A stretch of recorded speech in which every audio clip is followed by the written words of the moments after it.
everyone. Hi. My name is Kira Omans. My pronouns are she, her. I'm 28. I grew up in the DC area, but now live out here in LA where I work as a full-time actor. When people ask about my birth story, I usually just tell them I was found by the side of a bridge when I was 4 months old in Zhongshan, China, and brought to the orphanage where I was adopted at 10 months old. But I'd like to share the more detailed version with you today. I was born into Han Chinese nobility.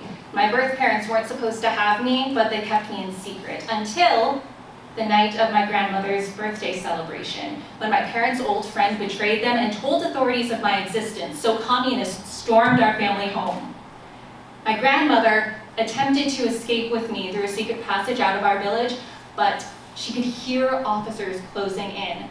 So, in the dark of the night, she camouflaged me in the snow and then protected me so I might live. Later, when I was finally found, they discovered I wore a necklace inscribed with the words "Together in Paris." So that's the plot of Anastasia. That is the version I would have told you when I was 5. Like many international adoptees, I don't have much information on my origin story, so please fill in the blanks. The day I saw my first Disney movie with an orphan protagonist was the day I laid the first brick of my ghost kingdom. For those of you unfamiliar with the term, ghost kingdom was coined by influential adoptee psychologist Betty Jean Lifton, and it refers to the hypothetical world adoptees enter when imagining their birth relatives.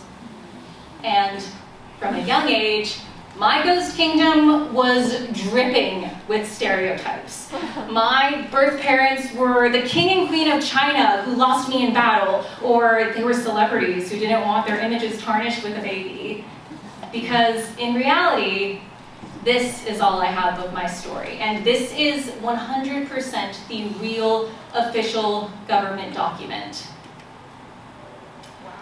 Shumanar, female, was born on September 25th, 1995, and was found abandoned at the side of a bridge in Guangdong Province, Zhongshan suburb. She was sent to Zhongshan Welfare Home on January 30th, 1996. Her natural parents and other relatives cannot be found.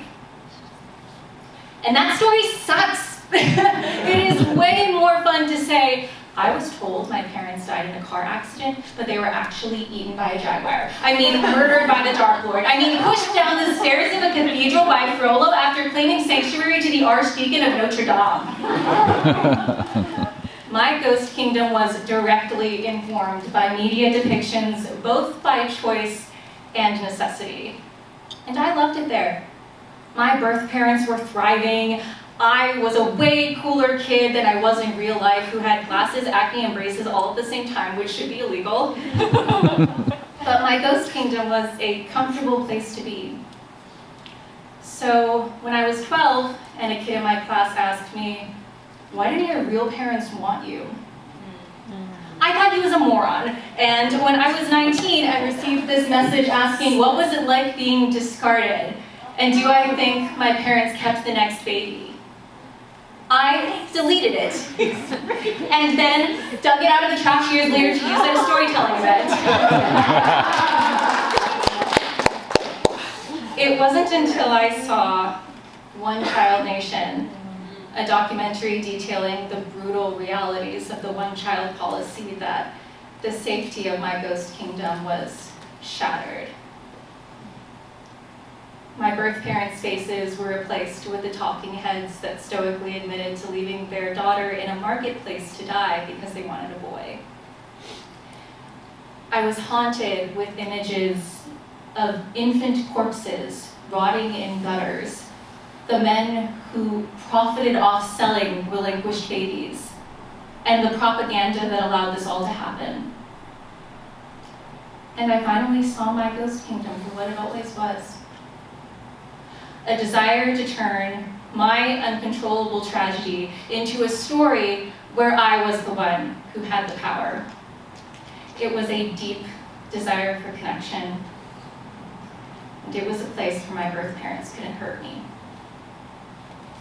At the screening of One Child Nation, and to this day, this still makes me emotional to think about, there was an elderly Asian couple across the row from me, crying and clutching each other's hands, just devastated by what they saw. And I wondered what their story was.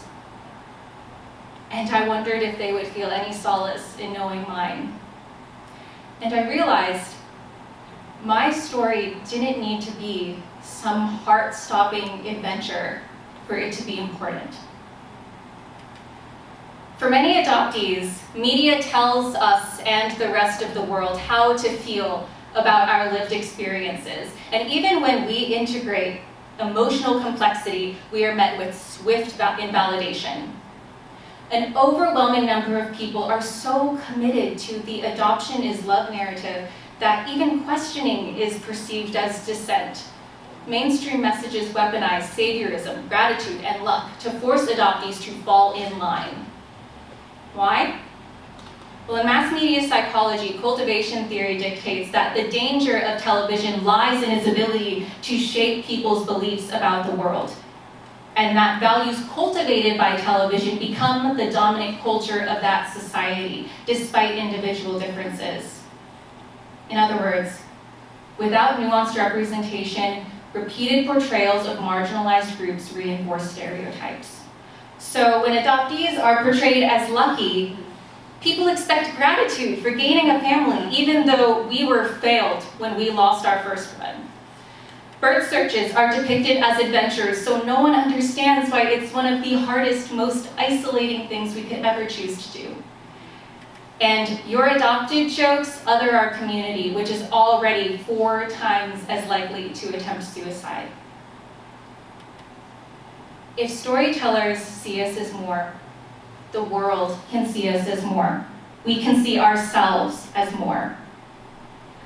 I don't know my birth parents' names, but nowadays the only constant in my ghost kingdom is that their mannerisms, interests, and features look a little like mine.